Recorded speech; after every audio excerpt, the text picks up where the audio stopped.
Hoje nós começamos os nossos estudos, na verdade, as nossas reflexões meditativas, no primeiro livro do profeta Samuel. Mas o nosso objetivo aqui não é fazer estudos teológicos e letrísticos das Escrituras. O nosso objetivo é debulhar e extrair dessas Escrituras a boa nova, o Evangelho de Jesus. Na medida do possível, na medida que fosse fazendo necessário, a gente faz aí algumas questões históricas, letrísticas, sobre os porquês de determinados textos, mas o nosso principal objetivo aqui é meditarmos na palavra do Senhor, que vai edificar o meu e o seu coração, e essa boa nova, que vem do grego evangelho, né, que significa boa notícia de Deus para as pessoas. E a boa notícia ela esteve sempre presente, incluindo este livro do Antigo Testamento. Uma coisa que eu tenho visto é que mensagem é aquilo que brota na gente num quanto, né, num tempo e espaço, digamos assim. É aquilo que vem agora, é aquilo que não é planejado, mas ao mesmo tempo vem do alto. E o que eu tenho percebido nessas minhas meditações com você acerca das Escrituras, eu tenho visto que a questão da mulher, das feminilidades, tem sobressaído. Isso não é uma coisa assim que eu planejei. É que quando você bate os olhos num livro que foi escrito de forma, numa cultura e num contexto tão misógino, onde até as leis que Moisés conseguiu elencar, elas atentavam todas contra as mulheres e as feminilidades, a gente vai vendo o tempo todo Deus enconchavo com as mulheres, Deus planejando e surpreendendo essas mulheres o tempo todo, apesar de que a Terra não mudou, apesar de que as estruturas sociais não mudaram, não mudou até hoje, né? Nós estamos num país de governo, digamos assim, cristão, e que age o tempo inteiro contra a boa notícia que Jesus quis nos deixar, que a liberdade veio para todos, que acabou a maldição do Éden, que acabou a maldição do homem, acabou a maldição da mulher, acabou tudo porque nele tudo está consumado. Mas os cristãos amam manter essas tradições. E o que a gente vê aqui, já no primeiro capítulo de Samuel, é um pequeno episódio que eu vou ler e ao mesmo tempo vou narrar aqui para você. Diz assim o texto: Houve um homem em Ramataim Zofim, da região montanhosa de Efraim, ou seja, ele era um efraimita, da mesma tribo de Josué, por exemplo, cujo nome era Eucana, filho de Jeroão, filho de Eliú, filho de Tou, filho de Zuf, efraimita. Tinha ele duas mulheres, uma se chamava Ana e a outra Penina. Penina tinha filhos, Ana, porém, não os tinha. E aqui a gente já tem a senha para três coisas aí. Primeiro, essa coisa horrível de homens ter mais de uma mulher. Era o que tínhamos aí no século XI a.C. Segundo, duas mulheres em situação penosa, como era deixada as mulheres nos tempos dos hebreus e nos tempos, né, da antiga Grécia, do antigo Egito. As mulheres não eram muito favorecidas pelas estruturas sociais. E aí o que a gente tem?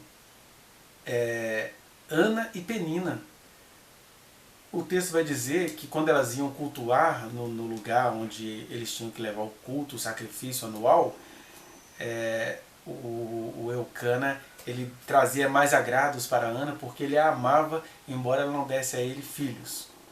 E a Penina, então, que dava filhos a ele, por assim dizer, digamos assim, ela que era também uma mulher tão explorada pela sua realidade, ela acabava também sugando a vida da Ana, porque ela debochava de Ana, porque naquele período não dar à luz filhos era visto como maldição, porque uma mulher era toda doutrinada para dar luz a filhos em benefício dos homens. E Ana, no seu desespero, ela vai orar ao Senhor. No meio disso tudo, ela chega e diz, no versículo 6 diz assim: a sua rival, que era a Penina, a provocava excessivamente para a irritar, porquanto o Senhor lhe tinha cerrado a madre. A gente já tem até um erro perceptivo aí. Deus não encerra a madre de ninguém. Ali, na verdade, eram mulheres subjugadas. Certamente isso tinha um efeito psicológico sobre a sua concepção. O cara tinha duas mulheres, ele amava uma, mas o que pesava sobre a vida dela e sobre o útero dela era o deboche da outra mulher. Então eram duas mulheres exploradas, mas uma zombava da outra, e era assim, era a vida que elas tinham. E aí ela, no desespero, numa dessas, já que ela era constantemente, vai dizer o texto, né, era constantemente irritada pela Penina, ela vai dizer ao Senhor, ele fez um voto dizendo: Senhor dos exércitos, se benignamente atentares para a aflição da tua serva, e de mim te lembrares, e da tua serva não te esqueceres, e lhe deres um filho varão, ao Senhor o darei por todos os dias da sua vida, e sobre a sua cabeça não passará navalha. Olha só o que a exploração faz com as pessoas, porque tanto ela quanto a Penina não tinham consciência da individualidade delas. E aí ela faz esse pedido desesperado ao Senhor, dizendo: olha, se o Senhor me der um filho homem, um filho varão, do sexo masculino, eu vou dedicá-lo à tua casa e navalha não vai passar pela sua cabeça. Refletindo um pouco, de repente Deus me dá um filho que vai ser um Sansão. E o Samuel de fato foi um Sansão por outros meios, né? Não por meios tecnológicos e beligerantes contra os filisteus, mas ele foi um profeta do Senhor. Mas independentemente do que Deus faz em nossas vidas, a nossa individualidade, a nossa aflição se manifesta. E a palavra de Deus diz o quê? A gente tem de lançar sobre Ele toda a nossa ansiedade, porque Ele tem cuidado de nós.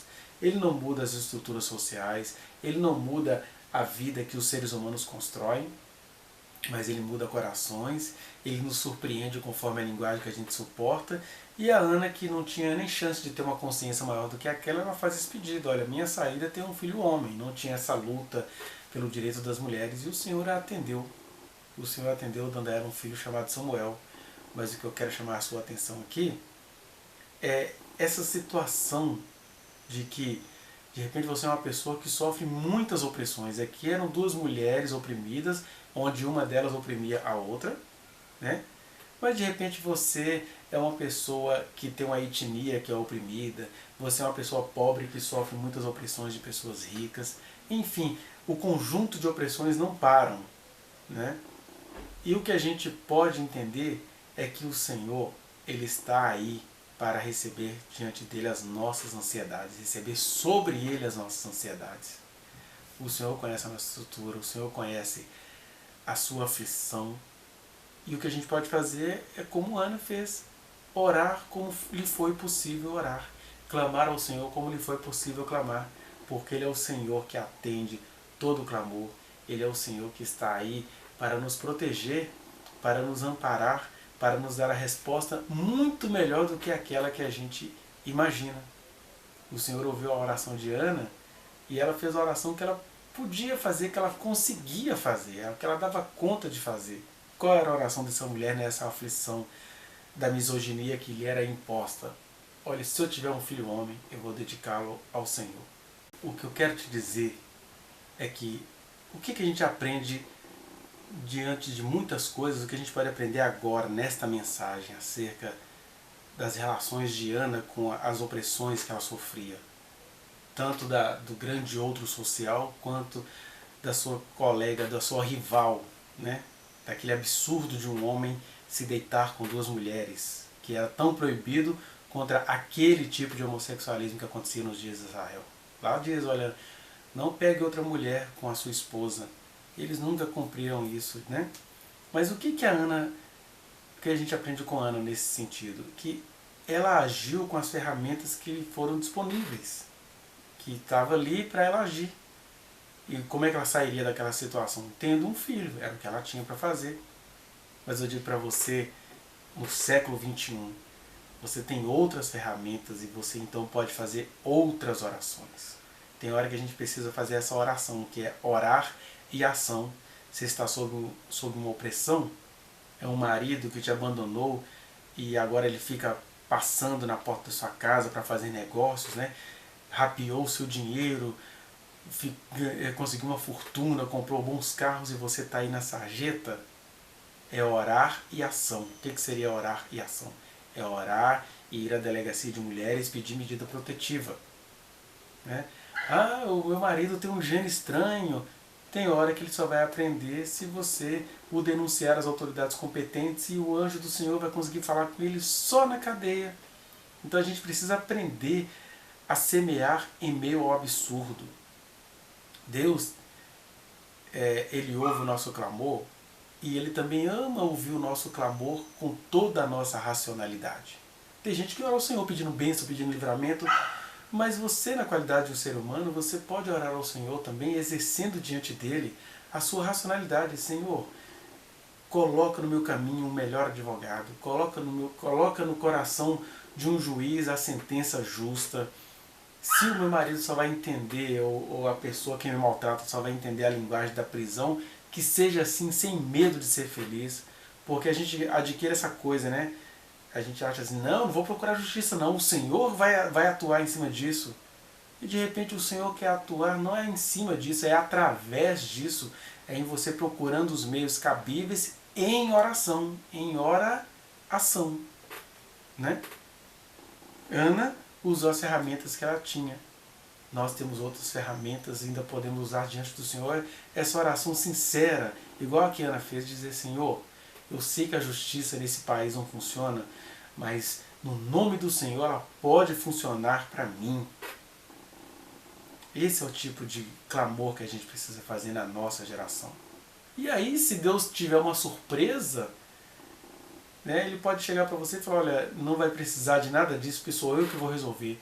Mas a maioria das vezes, Ele vai levantar pessoas que têm uma boa profissão, pessoas que têm bons contatos, pessoas que vão te socorrer materialmente. E não é vergonha também orar nesse sentido. Né? A gente que gosta de mágica e acha que pedir isso ao Senhor é não ter fé. Mas ter fé é isso. Jesus, para mandar um vento, o mar se acalmar, ele estava onde? Num barco. Ele estava se utilizando de um material. E de repente, o mar da sua vida vai acalmar quando você usar os meios jurídicos em oração, quando você for à delegacia específica em oração, quando você bater na porta de um trabalho em oração. Né? Ana fez isso e ela recebeu a resposta do Senhor. E você também receberá a sua. O que Deus faz ali é perceber, né? Saber que uma mulher tinha uma aflição, que era não dar à luz filhos, e aí ele ouviu a oração dela. Samuel foi desejado, ela quis ter filhos. Hoje em dia, de repente, você é uma mulher que tem um desejo contrário, você não quer filhos, e você pode lançar essa ansiedade sobre o Senhor. Né? A Ana lançou a ansiedade de querer ter filhos para ser agradável ao homem, ou para não mais ouvir os deboches de uma outra mulher. E de repente você está tão plena que você fala, não, Senhor, eu já sou o contrário, eu não gostaria de ter filhos. Lance sobre ele essa ansiedade, porque ele cuida de quem quer ter filhos, ele cuida de quem não quer ter filhos, e ele se revela a cada um, oferecendo o seu amor, e a gente tem de estar aberto a esse amor que ele nos oferece. Então pense nisso, que o Senhor nos visita em meio às nossas limitações, mas sempre para nos fazer crescer. E não foi o Senhor que encerrou a madre da Ana. Pelo contrário, Ele estava aguardando que no meio da aflição dela, ela clamasse a Ele. E é isso que eu e você podemos fazer, porque Ele está sempre conosco. Amém?